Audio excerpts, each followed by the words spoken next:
কাউকে অতিরিক্ত গুরুত্ব দিতে নেই, কারণ আপনি যেটুকু বেশি গুরুত্ব দিতে যাবেন মানুষ আপনাকে ওইটুকু পরিমাণ সস্তা ভাবতে শুরু করবে।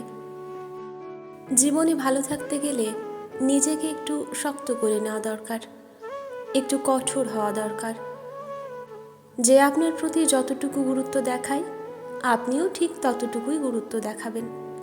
যে আপনাকে যেটুকু ইগনোর করে আপনিও তার থেকেও তাকে বেশি ইগনোর করবেন। একটু এদিক সেদিক হলেই আপনি তার কাছে সস্তা হয়ে যাবেন। দুনিয়ায় এখন ভালো মানুষের কদর কম, নেই বললেই চলে। সেখানে আপনি নিজে যতই ভালো মানুষ হয়ে চলেন না কেন, দিন শেষে কিছু সংখ্যক মানুষ আপনাকে ঠিক সহানুভূতি আর করুণাই দেখাবে, কিন্তু মূল্য দিতে আসবে না। কারণ আজকাল যোগ্য ব্যক্তির থেকে অযোগ্য ব্যক্তির দাম বেশি। খেয়াল করে দেখবেন, আপনি যে মানুষটার জন্য সকাল থেকে রাত পর্যন্ত পরিশ্রম করেন কিংবা যার কথা প্রতি মুহূর্তে মনে রাখেন, সেই মানুষটার মনের মধ্যে আপনি নেই। ওই মানুষটা এমন কাউকে নিয়ে ভাবনায় থাকে যে তাকে অবহেলা করে, দাম দেয় না।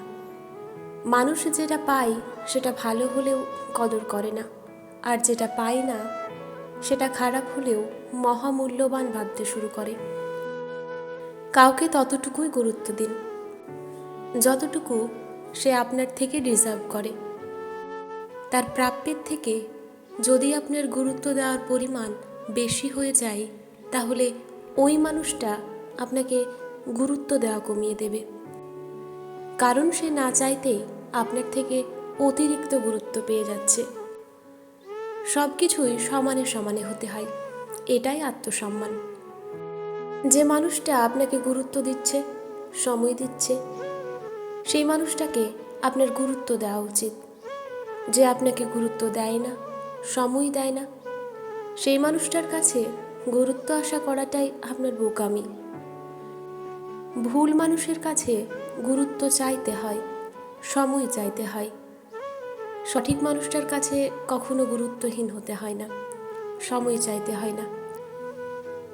কাউকে গুরুত্ব দিয়ে যখন গুরুত্ব পাচ্ছেন না, তখন তার থেকে নীরবে সরে আসুন, নিজেকে গুরুত্ব দিতে শিখুন। যে ব্যক্তি নিজেকে গুরুত্ব দিতে জানে তাকে কেউ গুরুত্বহীন করতে পারে না। অন্যকে গুরুত্ব দিলে ঠকে যাওয়ার সম্ভাবনা থাকে, অথচ নিজেকে গুরুত্ব দিলে শুধুই জিতে যাওয়া যায়, ঠকার কোনো সুযোগ নেই।